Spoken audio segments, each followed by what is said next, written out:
Edward the Confessor ruled England for nearly 24 years, and the first decade of that was dominated by his relationship with Earl Godwin, the most powerful nobleman in England.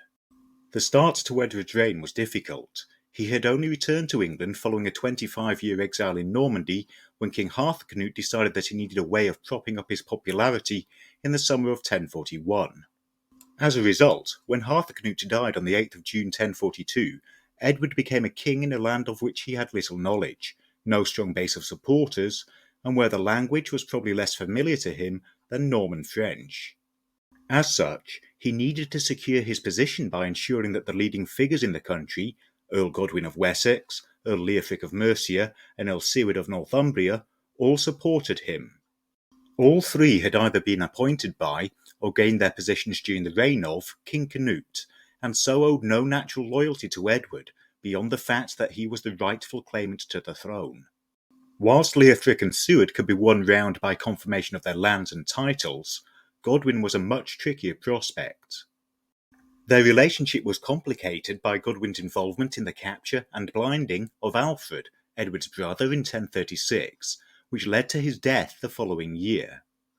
As he had with Harthacnut in 1040, Godwin decided that a gift was in order to smooth things over. He presented Edward with a warship manned with 120 men, and assurances that the murder of Alfred was all King Harold's doing. Godwin's gesture and blatant display of power were enough for Edward to accept the Earl. He had few real alternatives. Reconciled with his earls, Edward now prepared for his coronation, which took place at Easter in Winchester Cathedral on the 3rd of April 1043. Earl Godwin's family then rapidly gained important positions in the country as reward for his support. Godwin's eldest son, Sweyn, was made Earl of Hereford in 1043, and the next oldest, Harold, became Earl of East Anglia in 1045. Perhaps the biggest step came on the 23rd of January 1045, when Edward married Edith, the daughter of Godwin. Edward needed a wife to produce an heir to the throne, and the marriage ensured the continued strength of Godwin's family, as the future king would be of his blood. The relationship between Edward and Godwin now looked secure, until Sweyn Godwinson began misbehaving. In 1046, whilst campaigning on the Welsh border, Sweyn decided to abduct and seduce a lady named Eadgifu, who also happened to be the abbess of Leominster. Edward sent Sweyn into exile, and he fled to Bruges in Flanders before travelling to Denmark. The limits of Godwin's power, and Edward's growing desire to free himself from his influence, was seen again in 1047. When Godwin suggested that Edward send aid to Svein Estrithson of Denmark against Magnus of Norway, Edward refused. Nevertheless, Edward did grant lands to Bjorn Estrithson, the nephew of Godwin and brother of Svein Estrithson, although they had previously belonged to the disgraced Sweyn Godwinson. Having made himself unpopular in Denmark, Sweyn Godwinson returned to England in 1049, seeking to restore his position. He appealed to his brother Harold and his cousin Bjorn Estrithson for help. Harold refused, but Bjorn met with Sweyn. A disagreement followed, possibly about Bjorn's lands, and Sweyn promptly murdered him. The murder of his own cousin and the brother of the King of Denmark did not endear him to Edward, who with full support of his earls declared Sweyn Nithing, an outlaw, and he fled again to Flanders, only to be pardoned and allowed to return the following year. A further problem in the relationship between Edward and Godwin was Edward's supposed desire to promote Norman, or at least continental, influence in England. Edward's nephew, Ralph of Mance, the son of Edward's sister Godgifu, travelled to England with him in 1041, and gained lands in the East Midlands, and later, in 1051, replaced Sweyn Godwinson as Earl of Hereford. Robert Fitzwymark and Ralph the Staller, both Bretons rather than Normans, became trusted members of Edward's court, and both received grants of land in 1049. The numbers arriving were small, but their influence was significant. If nothing else, their presence caused tension with the Anglo-Saxon nobility, and they were, perhaps, an attempt by Edward to counteract the power of Godwin. The most important arrival was Robert of Jumièges. A churchman from Normandy, he was appointed by Edward as Bishop of London in 1044.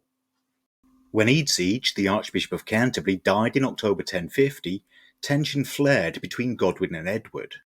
Godwin wanted his kinsman Ethelric to become the new archbishop, who had been chosen by the monks of Canterbury.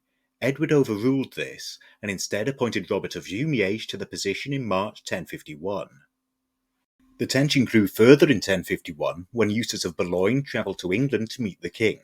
He had been Edward's brother-in-law through his marriage to Godgifu until her death in 1047. On his return journey, Eustace and his men asked a little too firmly for rooms to stay in Dover, and a fight broke out with the locals. Outnumbered, Eustace's men came off second best, and he appealed to Edward for retribution.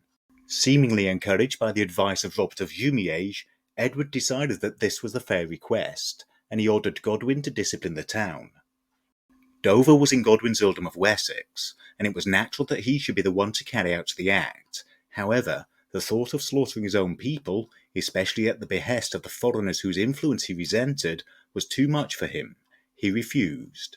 This was open defiance of the king, and Edward summoned Godwin to a council at Gloucester on the 7th of September 1051 to account for his actions. Edward also summoned his army, led by the Earls Leofric, Siward, and Ralph of Mance, and Godwin gathered his own army too. The meeting was rearranged for London on the 21st of September, and Edward was prepared with the earls and his army at his side.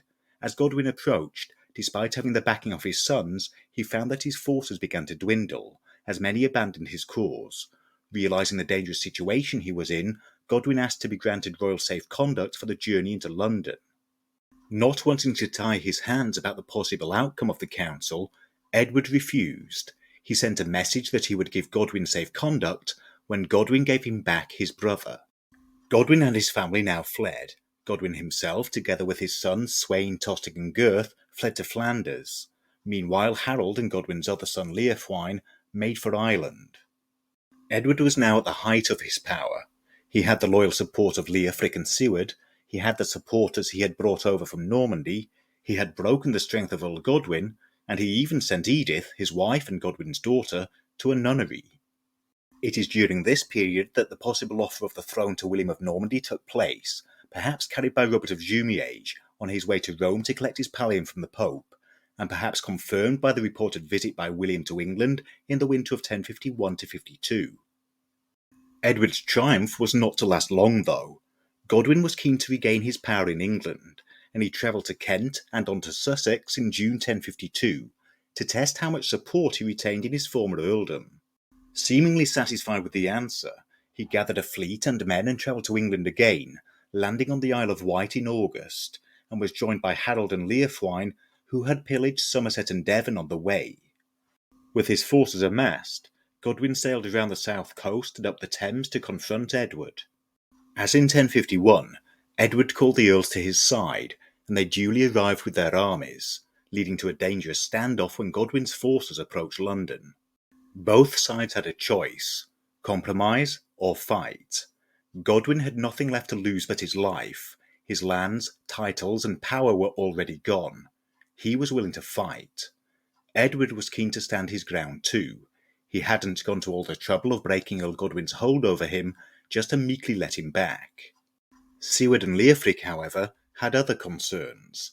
They didn't wish to risk a civil war which would weaken England, and put their own positions in danger should they lose. So negotiations began. Stigand, Bishop of Winchester since 1047, probably acted as the mediator, and an agreement was reached. War was avoided. Godwin and his family got their lands and titles back, and Edith returned from the nunnery. All returned, that is, except for the bad boy of the family, Sweyn Godwinson. He had gone on a barefoot pilgrimage to Jerusalem. He had plenty of sins to be absolved, only to be attacked and killed on the way back. With Earl Godwin and his family back, Robert of Jumièges fled the country, and was deposed as Archbishop of Canterbury, to be replaced by Stigand. Godwin did not get to enjoy his triumph for long, though. The chronicler, Henry of Huntingdon, tells the story that during a feast at Winchester, Godwin said to Edward, "It has frequently been falsely reported to you, King, that I have been intent on your betrayal. But if the God of heaven is true and just, may he grant that this little piece of bread shall not pass my throat if I have ever thought of betraying you." Godwin choked to death. Godwin's eldest surviving son Harold inherited the earldom of Wessex, and Edward could look forward to a future without an overmighty earl limiting his power. Maybe. Thank you for watching, and take care.